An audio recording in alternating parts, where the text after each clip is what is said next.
So it's my favorite time of the year, getting everything ready for our spring builds. So I have a list of creative high profit builds that I'm going to be teaching you how to build this spring. So let's go ahead and kick this season off with one of my favorites from the list that will be super easy to build regardless of your skill level. Are you ready to get your build on? Well, let's get to it. Okay, let's hold up for a minute before you see what we're building. I've noticed a trend over the years with my different styles of videos. It seems that anytime that we build something that is larger, some folks tend to instantly say, I can't do that. Now they are making this decision just based on the size of the item, not the complexity of the build, when in all honesty, these smaller builds, like some of the birdhouses that we've built, are way more complex than this build. So whenever you're looking at these builds, don't look at the size of these things and get intimidated, because honestly, the projects are not getting harder. We're just using bigger boards. So again, this is a super easy, beginner-friendly project that anyone can build. Now let's dive into it. So in today's video, we are going to be building this beautiful garden arbor bench. Not only is this project beginner friendly, but the potential sales and profit margin on this item is huge. One of the main reasons why is that we're going to be building this entire project using common 2x6s. Let me show you what I'm talking about. So 2x6s will be the main material for this entire project. And I love any type of project that you can make using the exact same material. It just makes things a lot simpler when you're not having to make a ton of different cuts. And that's another thing that makes this project so easy. So let's go ahead and get our make on and start off by building our sides. Okay, so I'm not sure if you just heard the big crash there, but what I have managed to do is this. So I was going through my material and picking out the straightest boards, and I dumped them all on the floor. So I guess I'll be doing it from the ground. It happens. It is what it is. Keep on rolling. So for our side assemblies, we'll be needing two boards that will be our legs. So I'm going to go through my material and pick out the straightest boards that I can find. Once we get those set out, let's head to the miter saw and cut 4 leg supports that will tie the legs together. And as always, I'm about to teach you every single step on how to build this thing. But if you are a plans in the hand type of person and you would like the full build plans, head over to my website. I'll throw a link in the description. So now that I have my mess cleaned up and my boards picked out, let's head to the miter saw. So the first thing is to cut each one of my legs down to 84 inches. And with those already cut to length, now we can cut our braces. So for these leg braces, we're simply going to cut 4 boards at 19.5 inches long. Again, we're using 2x6 material, so don't forget that all of these parts will be 5.5 inches wide. Alright, so now that we have our 4 braces cut, let's go and divide these up into pairs and start putting them together. Okay, so now that we have our legs and our braces all laid out, we're just going to attach our braces to the legs. For the bottom brace, we're going to measure up 18 inches from the bottom. And then we'll align the top of our brace up at the 18-inch mark. Then as far as our top brace goes, we're just going to line that up with the edge of our legs. So for this project, I'm going to be using 2.5-inch construction screws. But I'm still going to pre-drill my material because these screws are going to be installed close to the ends of the boards. This will help to prevent any cracking. I'll also be counterboring this material just so that the screw heads are inset into our braces. Now, like every project that we do, there's several different types of joinery methods that you can use. Obviously, this one is a pretty easy one. The screws are hidden, and we can come back and cover them with plugs later if we'd like. The one thing that you may choose to change about this is the type of screws. Since this is going to be an outdoor project, you should probably use some deck screws. Okay, so now that we have the framing of our 2 sides made up, let's go ahead and make our lattice inserts. And for that, we're going to be using the exact same material, just ripping it down a bit. So to make these lattice panels, or the inserts, we're going to rip one of our 2x6s into 3/4-inch strips. Now these panels are going to be completely optional, but honestly I think that these inserts are what sets this build apart. I can picture some vining flowers going up this, maybe even going across the top of the trellis. Now that is what makes this build awesome.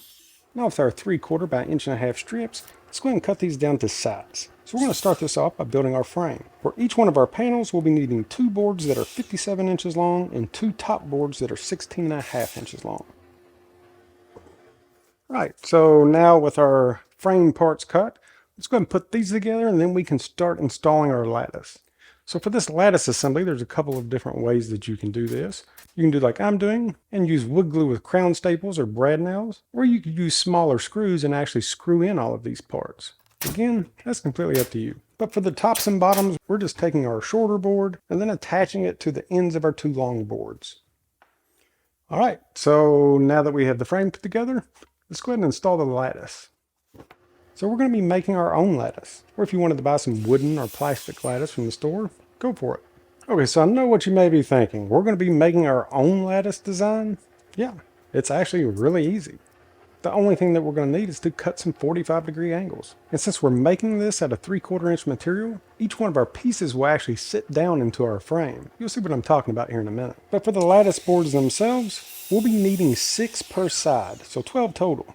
Each one will be 22 inches long from tip to tip with a 45-degree angle on each end. So once you have your first board cut and 45s on both ends, just use that as your template. Then you can just slide your board down, mark it, and keep on rolling. Now with our slat boards cut, let's finish this off. Okay, so now that we have our 6 boards cut at our 45, we are going to install these into our frame. So we're going to start by measuring 4 inches up from the inside of our frame. And that's where the tip of our first board will start. So now that we know where we're going to start, let's get these installed. And for this, I'm going to be using wood glue and brad nails to attach each board to our frame. First board's going to be the only one that we have to measure. The rest will just fall right into place. And we're going to start off by installing the first 3 into the bottom of the frame. Since our frame's 1.5 inches wide and this material is 3/4 of an inch thick, everything is going to fit perfectly. All right, so now that we have our first row of little ziggity zags put in, that is a professional woodworking term, let's go ahead and put our second row in. Again, the only thing that we're going to have to do is measure up 4 inches, take off. Now you can kind of see what I was talking about with the 3/4 inch material nesting into our box. This gives it a nice clean look.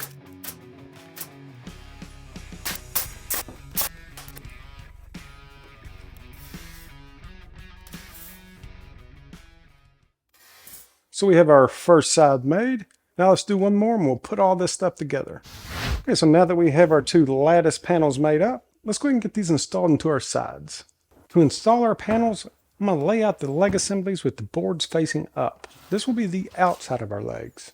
And then I'll slide the panels between the 2 boards, making sure that it lines up right below our top board. And then to attach these to our frame, I'll be using the same screws that I used for the rest of the leg assembly, and I'll attach this in all 4 corners. Now I'm personally not going to be adding any glue in case I want to remove this panel for painting or staining later. Alright, so this is how our legs have turned out. I think that it's looking pretty awesome, so let's keep on rolling. Alright, so now that we have our leg assemblies all put together, let's go and get these things attached. So we're going to start off by cutting our front and back boards that will connect these from the top. So I'm going to call these front and back boards our header boards. And we're going to need 2 of these boards that are 84 inches long. Okay, so now that I have my boards cut to length, we are about to use one of the most expensive tools in the shop. The empty paint can. Alright, let me show you what I'm talking about. So I want decorative ends on our header boards. And to get this, that's where that paint can is going to come in. I'm simply going to measure 3 1/4 inches up my board, and then 3 7/8 of an inch over from the end of my board. And now that I have 2 reference points, I'll take a standard 1-gallon paint can and connect the 2 lines. Not like anything else, you can use anything for this. But almost everyone has a paint can laying around. Then I'll just repeat this for all 4 of my ends. Next step, the jigsaw. So with our paint can ends all marked out, let's go ahead and cut this arch out using one of my favorite tools in the shop. Okay, so now we have our 2 headers all shaped up. I was going to go ahead and install these and then do the bench, but after thinking about it, let's go ahead and attach our bench boards to lock this together. Then we can work overhead. So for our bench boards, we're going to be needing 3 that are 66 inches long. We'll get those installed and then we'll attach our backrest. Let's go ahead and get these into place and installed. So to put our seat boards in place, we'll be sliding them underneath of our trellis frame. So I'll go ahead and slide the first 2 into place into both legs. Now for the outside seat board, let's go ahead and notch the ends so that it wraps around our leg. So to notch the front seat board, we're going to mark it at 1.5 inches and then 7 1/8. And this will be leaving about 1/8 of an inch of wiggle room. And as far as the depth, we'll be at 1.5 inches. Then we'll do the exact same thing for the opposite end. And then with both ends marked, let's go ahead and cut this out with a jigsaw. Okay, so now that we have our front seat board notched out to fit around our legs, let's go ahead and attach our seat boards. I'm going to start off by pre-drilling and counterboring the ends of each board and use a 1/2 inch spacer to install the remaining 2 boards. Now if you've noticed, I've switched out my screws. I didn't have 2.5 inch construction screws, so I went ahead and switched out to these Blue Coat. A 3-inch screw will not work for this next step. Then we'll attach our opposite end the exact same way and we're ready to move on to the backboards. And we'll be needing 3 backboards that are cut at 60 inches long. And then we're going to install these in between our lattice frames. We'll make sure to leave a 1/2 inch of spacing in between each board.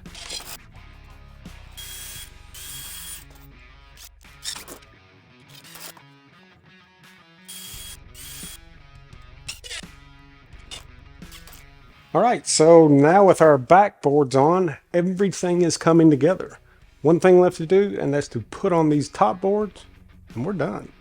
I'm going to start off by using a couple of squeeze clamps just to get my material in place. Then I'll be wanting 9 inches of overhang on each side. Once I get my overhang lined out, I'll use the same clamps to lock everything down.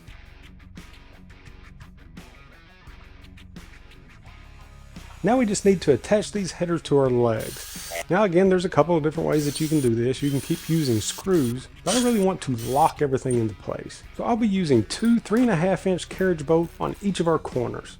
This is really going to tie everything in together.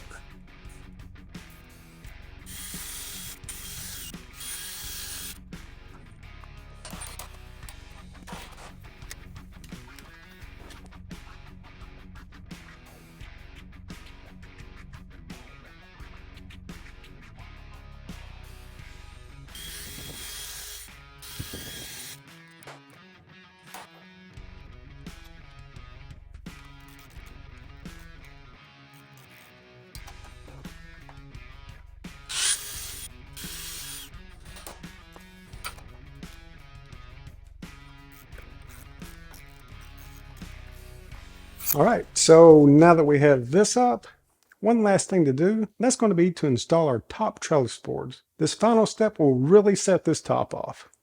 So for our top trellis boards, we're going to make 5 of these. I'm just going to use some leftover material that I've cut down to 24.5 inches long. Now I do not want these to be 5.5 inches tall because it really wouldn't look right. I'm going to rip these down to 2 5/8 of an inch, and we'll be able to get 2 out of each board. So now that we have our trellis boards ripped down, I'm just going to add a decorative 45 to each end. And to do this, I'm simply going to measure over 1 inch from the end, set my miter saw to 45 degrees, and make this small 45-degree cut. Then I'm going to repeat this for the ends of all 5 boards.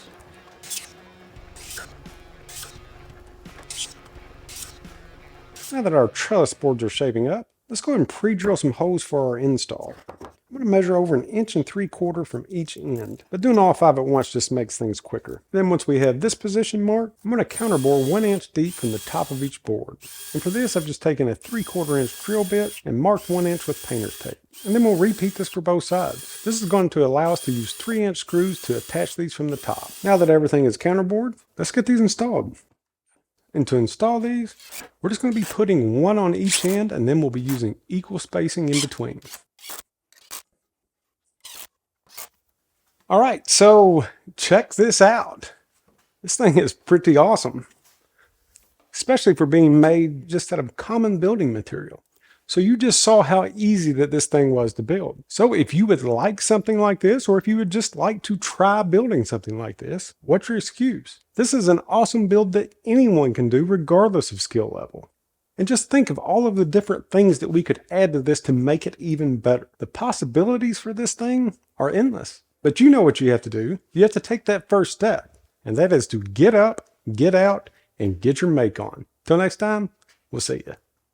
Imagine taking a pile of wood and turning it into something amazing. Now, imagine doing that without years of frustration. You do not need a fancy workshop, expensive tools, or years of experience. With Woodworking Kickstart, you'll build confidence and real skills in no time. So you can spend years making mistakes and learning the hard way like I did, or you can start building with confidence today. So join me in Woodworking Kickstart and let's get your journey started.